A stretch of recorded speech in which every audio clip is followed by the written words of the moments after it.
बरब्रिमानी बेसिंगति अमरपुर बखास्ते बेरेम फिल्सनि चिसनि लुकुरायदासाल पालायजाखा अमरपुर चंडीबारी गाना रोंनकनि खलाव तिनि जानुवारि तालनि 26 सालमारि तांगसाल हाकतनि बानाति सलाइमुंनि बेसिंगति हाकतनि बानाति सनायागै मानजागैखा आमचेनि एमएलए रंजित दास लगियो तांग बखास्ते पुलिस तांगफां खबै कुबुनि जुदा जुदा रोंनकनि रोंस्रोंनाय फोरोंनाय रक रोजाबमुं मोसामुंनि बेसिंगति अमरपुर चंडीबारी गाना रोंनकनि खलाव फिल्सनि चिसनि लुकुरायदासाल पालायजाखा मुरब्बी अमरपुर स्काउट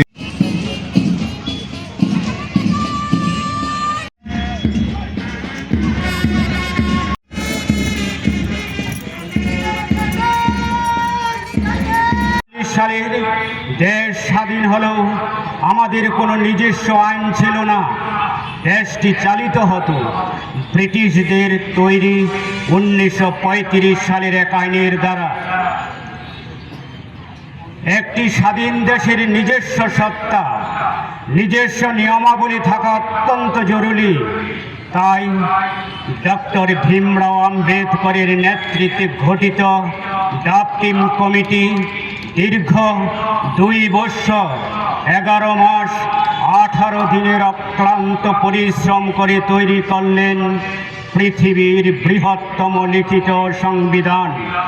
1949 সালের 26 নভেম্বর এই সংবিধান গৃহীত হয় এবং 1950 সালের 26 জানুয়ারির সকাল 10:18 তা আনুষ্ঠানিকভাবে কার্যকর হয়। ভারত ঘোষিত হল সার্বভৌম গণতান্ত্রিক প্রজাতন্ত্র হিসাবে। আমরা সকল সালের স্বাধীনতা সংগ্রামীরা ইংরেজের কাছে আর কোনো নিবেদন নয়, বরং পূর্ণ স্বরাজ বা পূর্ণ স্বাধীনতার দাবি তুলে দীর্ঘ 17 বছর ধরে 1947 সাল পর্যন্ত এই 26 জানুয়ারি দিনটিকেই ভারতবাসী স্বাধীনতা দিবস হিসাবে পালন করে আসছিল। কিন্তু 1947 সালে যখন আমরা স্বাধীনতা পেলাম, সেই দিনটি ছিল 15ই আগস্ট।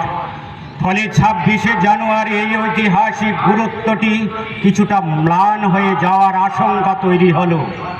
সেই 1930 সালের পূর্ণ স্বরাজ দিবসের স্মৃতিকে চিরজাগ্রত করে রাখতে আমাদের সংবিধান প্রণেতারা ঠিক করলেন, সংবিধান তৈরি হয়ে গেলেও তার কার্যকর করা হবে 26 জানুয়ারি তারিখে, যাতে ভারতের মানুষ মনে রাখে এই দিনটিতে আমরা প্রথম স্বাধীনতার স্বপ্ন দেখেছিলাম।